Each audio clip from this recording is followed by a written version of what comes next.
So lately, there's this buzzword that's been bouncing around the FGC thanks to a certain infamous interview. That word is function. To summarize, a Capcom community manager was asked questions about the lack of X-Men characters in the upcoming Marvel vs. Capcom Infinite. The manager played a bad PR card in response, insisting that players don't really want the X-Men, they just want their functions. Someone who plays Magneto won't miss him if they can play Nova and achieve the same function. I've said in the past how design is important for conveying information at a single glance, and thankfully I now have a meme to describe exactly how this works. This function is Rushdown character. This function is a grappler. This function is one of those characters who reaches really far. Simply put, function is what a character does, regardless of who they are or what they look like. And the reason we're having this meme history lesson is because function ties in directly with character design. More often than not, a function will dictate how a character looks, which is why we're going to be looking at one of the oldest function designs in the book, the fat character. The fat character is a designer's go-to function for big, slow character. Maybe they're especially tough, maybe they're carrying a big weapon, but oftentimes it's their size that makes them an immediate danger, using their weight and their girth to overwhelm their enemies, and typically thwarted because of their crippling slow speed. And oftentimes it doesn't just stop at making a character fat. This design is also reinforced with personality traits or habits that help communicate the idea of fat. But more often than not, the fat character is always eating or always associated with food. One of history's first playable fat characters was Street Fighter II's E. Honda. He practices sumo, a sport that has traditionally been about contesting weight, mass, and technique. As a function, this works fine because in a tournament of World Warriors, he represents a traditional Japanese sport. But as the series developed, Honda never really developed past that. Sumo is everything he is. All of his dialogue and character relations are exclusively about sumo wrestling or about shanko, a Japanese stew popular with sumo wrestlers as part of a weight gain diet. He has no personality outside of sumo. Frankly, I'm not a fan of this kind of lowbrow design association. There's nothing cool or respectable about the stereotypical slovenly and gluttonous fat character. At best, they're just a joke, but at their worst, they're disgusting and repulsive and create a harmful association between obesity and piggishness. Today, we're going to look at two characters who challenge this tired old stereotype, and explore why one is a roaring success, and the other is an utter trash fire that never should have happened. Bob from Tekken, and Rufus from Street Fighter. Bob first debuted in arcades in Tekken 6, released in 2007. In his story, Bob Richards was a famous world-class martial artist, known for his speed and technique, and winner of many tournaments.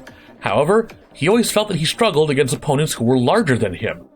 To overcome this weakness, Bob underwent a specialized training regimen, aiming to increase his body mass while maintaining his speed. When he came back to debut his new body, he was met with poor reception from the public. He signs up for the King of the Iron Fist tournament, determined to show everyone that in spite of his morbid obesity, he still got the moves. Don't believe me?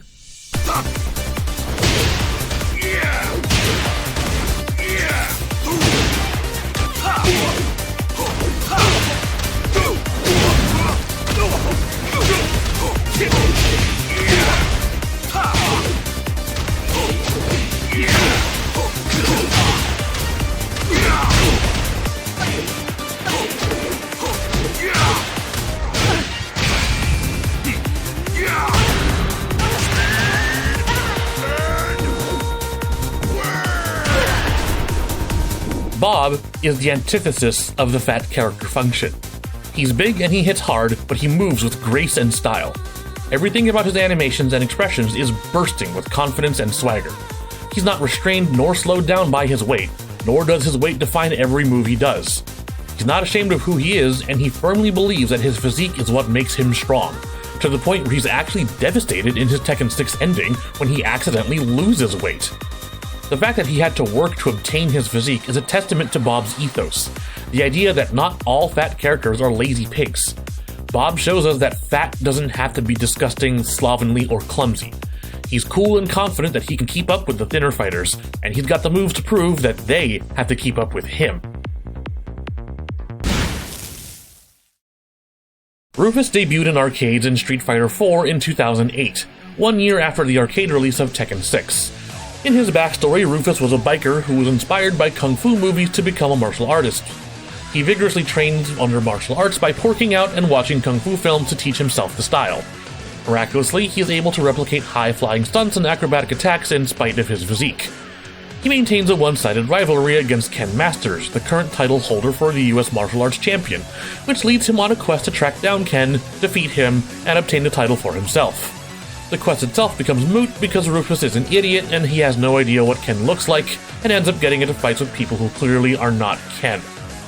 Rufus is loudmouth, obnoxious, rude, self-centered, and borderline delusional. He is short-tempered and will quickly jump to conclusions in order to justify his means. The difference here is as clear as night and day. Street Fighter producer Yoshinori Ono was once asked about Rufus in relation to Bob, and he himself admitted that while Bob is projected as a cool fat guy, Rufus was fully intended to be a weird fat guy. Rufus is made to be ugly, repulsive, and shocking. There is nothing cool or respectable about his appearance or personality. Although he does manage to achieve kung fu stunts that betray his physique, I feel that they are ill-earned and ill-deserved. Bob took on a training regimen to deliberately make himself big in order to overcome a long-time weakness and take himself to the next level. Rufus learned kung fu by imitating and only fights to feed his own ego. Everything about these two characters' designs illustrates this staggering difference. Bob's expressions show confidence and charisma. He is self-assured and level-headed and will gladly demonstrate his ability. Rufus is a bug-eyed, spattering scatterbrain who is desperate to prove you wrong because he already assumes you are doubting him. Their clothing choices also illustrate this difference. Bob dresses in clothes that are designed to fit him. He probably shops at a big and tall store, or he has his clothes tailor-made. They're easy and simple to move around in, and he let his moves speak for him more than his clothes do. Rufus's fashion is trying far too hard to illustrate that he's some sort of kung fu master. The goofy top knot, the black and yellow jumpsuit that's an obvious nod to Bruce Lee in Game of Death, and even the fact that he's got it zipped all the way down to reveal his happy trail. These are all design choices that illustrate Rufus's willingness to let his fashion overcompensate for his skill. Take a look at their stances. Bob keeps himself loose and light on his toes, relaxed and ready to spring into action.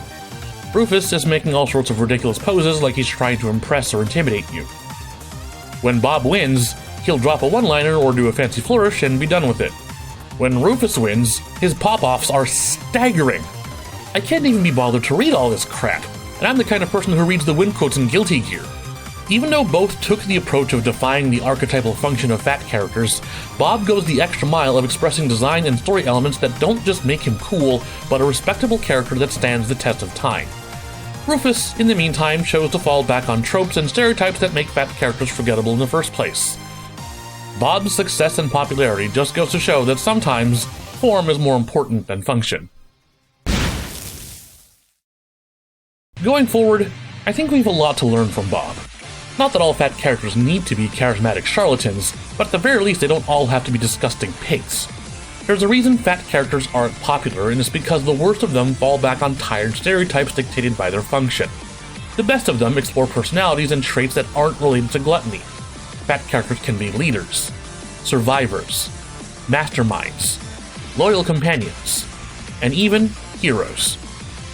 And that wraps up today's Design Shop. Let me know in the comments what you think about fat characters in fiction, and if there's any fat characters that you think are cool. Don't forget to subscribe for more regular anime and game content from SugarPunch. I'm A.B.I, and I'll see you next time.